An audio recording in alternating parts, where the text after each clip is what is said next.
Bonjour à tous! C'est Sébastien!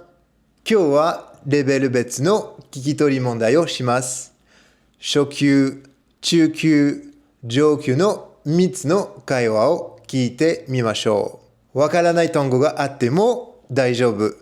まずは耳を鳴らすことが大切です。では、始めましょう。でも、その前にチャンネル登録お忘れなく。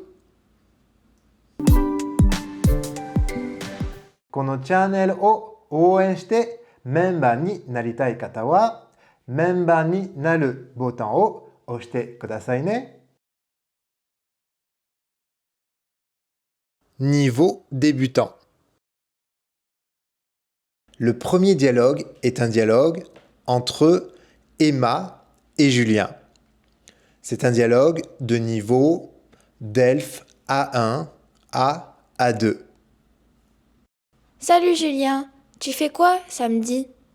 Salut Emma, samedi? Rien de spécial. Pourquoi? C'est l'anniversaire de Marie. On prépare une petite fête chez moi. Ah, super! À quelle heure? Vers 18 heures.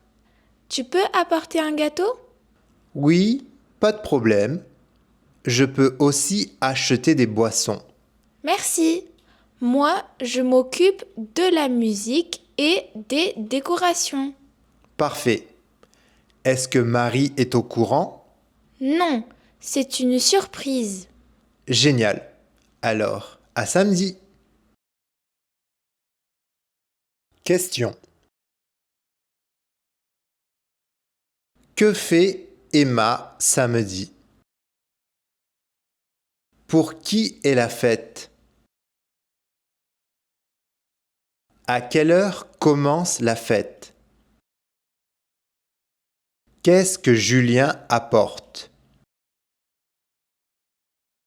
Est-ce que Marie sait qu'il y a une fête? Correction. Salut Julien, tu fais quoi samedi? Salut Emma. Samedi? Rien de spécial. Pourquoi? C'est l'anniversaire de Marie. On prépare une petite fête chez moi. Ah, super! À quelle heure? Vers 18 heures. Tu peux apporter un gâteau? Oui, pas de problème.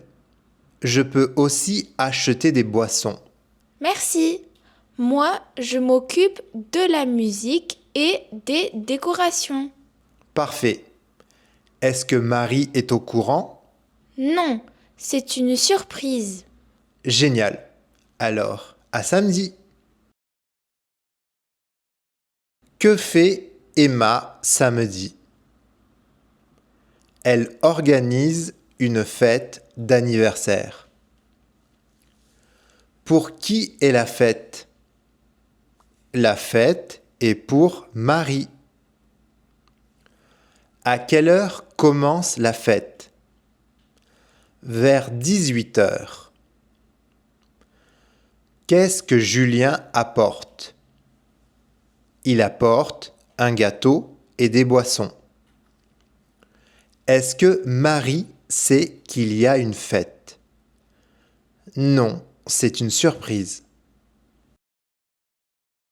フランス語ちゃんと話せるようになりたいですか？これからフランス語圏で働く人、留学、研修、旅行を予定している人、試験対策をしたい人にぴったりの集中プログラムがあります。Bonjour, セブ先生です。日本にいながらはもちろん、フランスに来たばっかりの方にもぴったりの1対1のフランス語コーチングを行っています。コーチング期間はたったの1ヶ月。でも毎日の課題とフィードバックで会話力、語彙力、発音がぐっとアップします。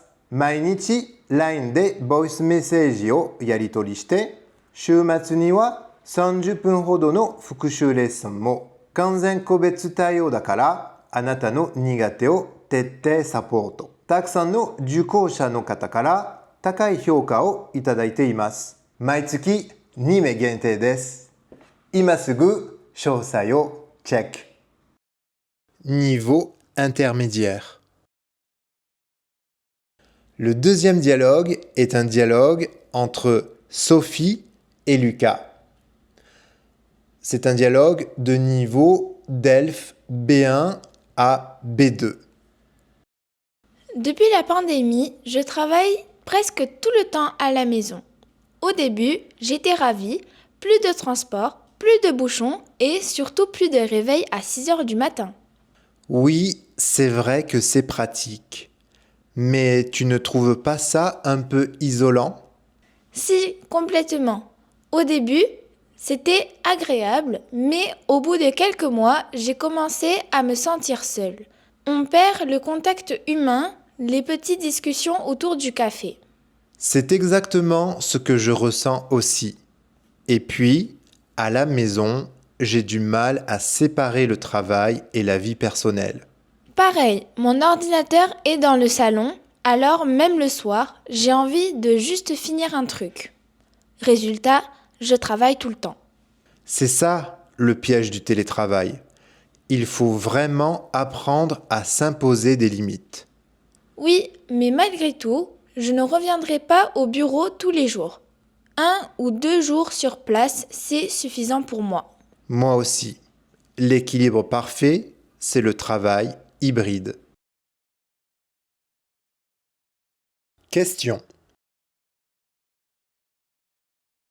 Pourquoi Sophie aimait-elle le télétravail au début? Quel est le principal inconvénient du télétravail pour elle? Quel problème Lucas rencontre-t-il en travaillant à la maison? Que fait souvent Sophie le soir à cause de son ordinateur dans le salon?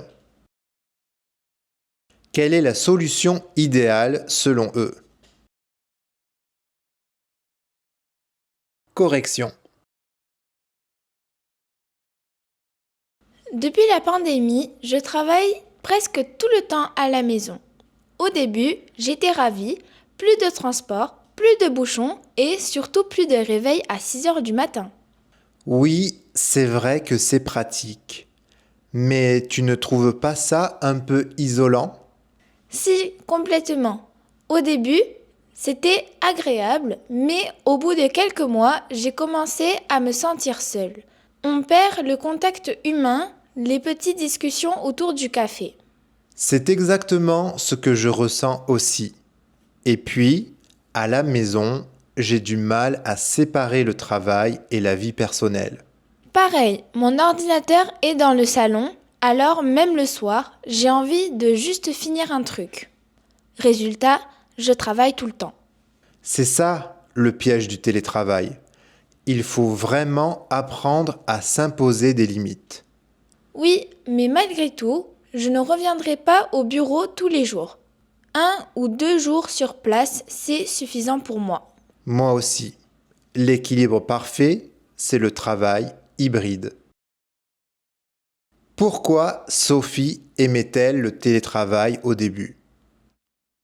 Parce qu'elle n'avait plus besoin de prendre les transports ni de se lever tôt. Quel est le principal inconvénient du télétravail pour elle? Elle se sent seule et elle perd le contact avec les collègues. Quel problème Lucas rencontre-t-il en travaillant à la maison? Il a du mal à séparer le travail et la vie personnelle.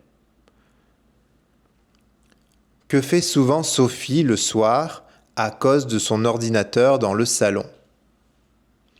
Elle continue à travailler même après ses heures de travail. Quelle est la solution idéale selon eux? Le travail hybride.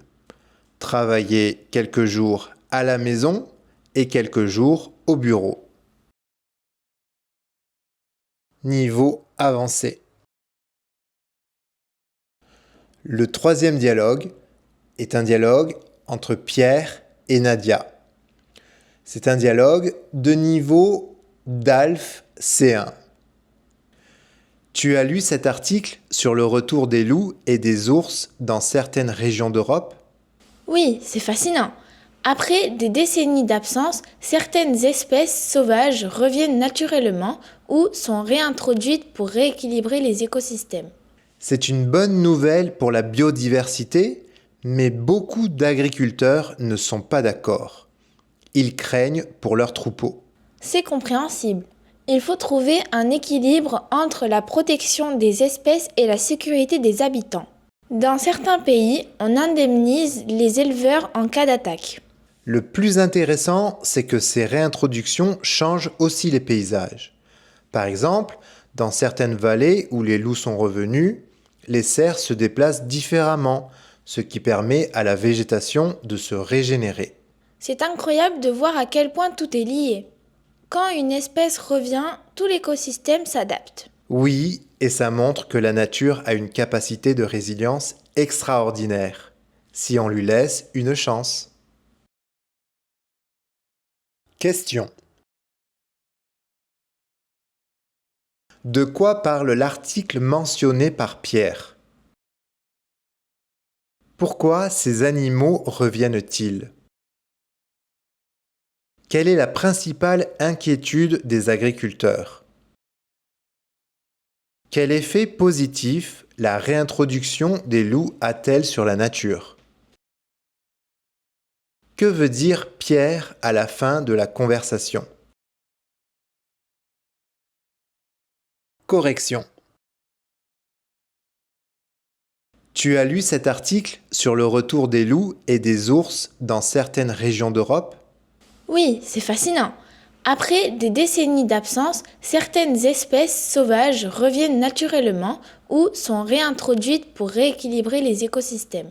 C'est une bonne nouvelle pour la biodiversité, mais beaucoup d'agriculteurs ne sont pas d'accord.